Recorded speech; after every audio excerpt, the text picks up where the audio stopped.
How would your life look if you were to make $4,000 every single month from anywhere within your business? Back in 2019, I quit my corporate job to take my agency full time. And here's the 3-step process I'd exactly use right now to get to that level as quickly as possible. And honestly, I think this can be done within the next 30 to 60 days if you follow the right steps. As for 2023, the median salary in the UK was £34,963, which means if you were to make £3,000 a month or $4,000, then you'd be above the average salary in the UK, bringing you a fairly tidy income of £36,000 per year or $48,000. And honestly, if you were living in a place like Bali or Colombia, that would go so far. So tune in, give me your feedback on this video, and I hope you enjoy. And now look, I'm not gonna sit here and say to you, hey, this is what you have to do to get to 10, 15K per month. However, for most people, £3,000 or $4,000 is pretty achievable, to be honest. So let me give you my backstory. Back in 2019, I was working in an investment bank in central London.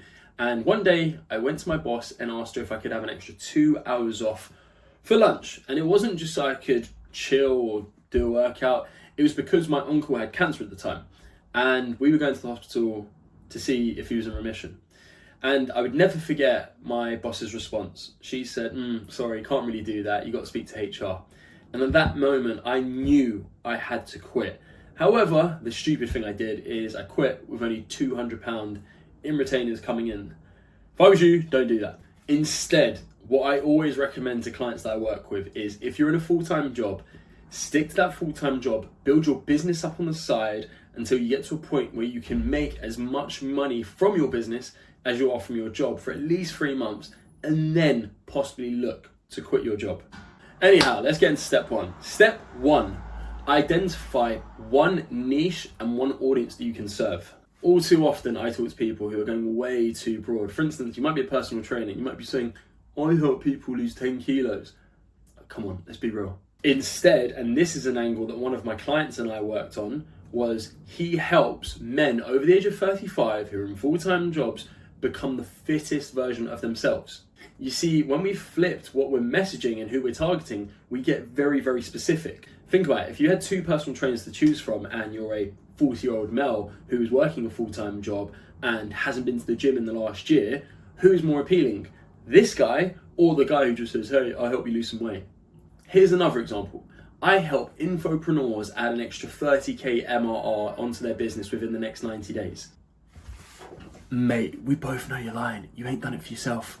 Instead, what you could say is, I help infopreneurs build sales funnels and monetize their organic following on social media.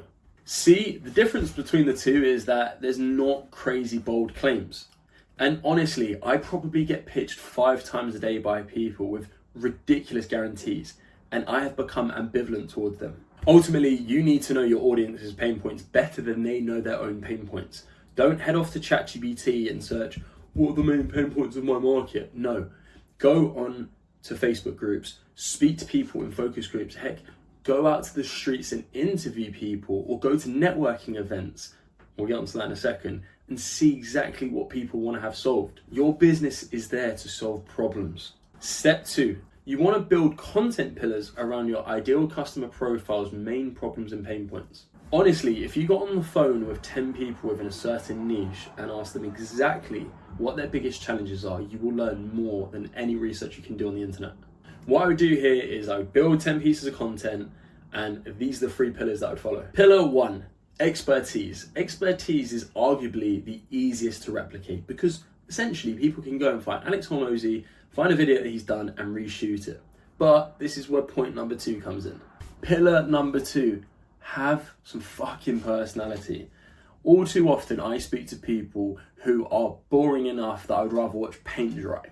And you know what? I would never do business with these people. Because as they say, people buy from people. So showcase your personality. Showcase what you do on a day-to-day basis. If you like jiu-jitsu like me, showcase that you're a jiu-jitsu competitor. Funny story, I actually signed a client last year who followed me specifically because he saw that I was wearing a jiu-jitsu gi and then signed up to work with me. And it came down to one thing, our similarities and interests. Pillar number 3, social proof. Alex Hormozy said that you need an undeniable stack of proof. You don't just want to be someone who says what they can do. You want to show people. Showcase your testimonials, get some reviews from people. Jump on Zoom calls with your clients and break down your strategy. You essentially want to give away the ideas that you have and then sell the implementation. And that then loops back into pillar number 1, your expertise. Step number 3, this one ain't sexy, but it's do the unscalable. Amongst my first 12 clients, I signed them from a whole range of places. However, one thing stood true. I was working on actively, continuously building my network. Between the first 5 clients that I signed, I probably made £2,000, if that. The first 2 clients were my parents, and I both did all of those work. My first 2 clients were my mum and dad, and obviously I did the work for free. Maybe I got a little bit of a discount on rent, but hey. After that, I did a few websites for a few horse stables, and then actually the 9th client I ever worked with came from a cold call that I saw from a Facebook ad. And what I did is I called this person up and said, hey, your ads are shit, this is what we can do, are you interested? We hopped on a call, and that client has been working with me for over 5 years. And I've made well over £20,000 from this client. And they're actually really cool, to be fair.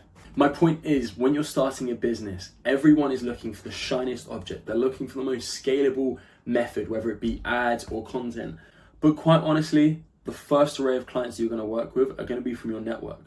And if you confuse this with organic outreach and posting content, and if you confuse this with building your audience and posting content that your audience actually wants, then you can do this on steroids.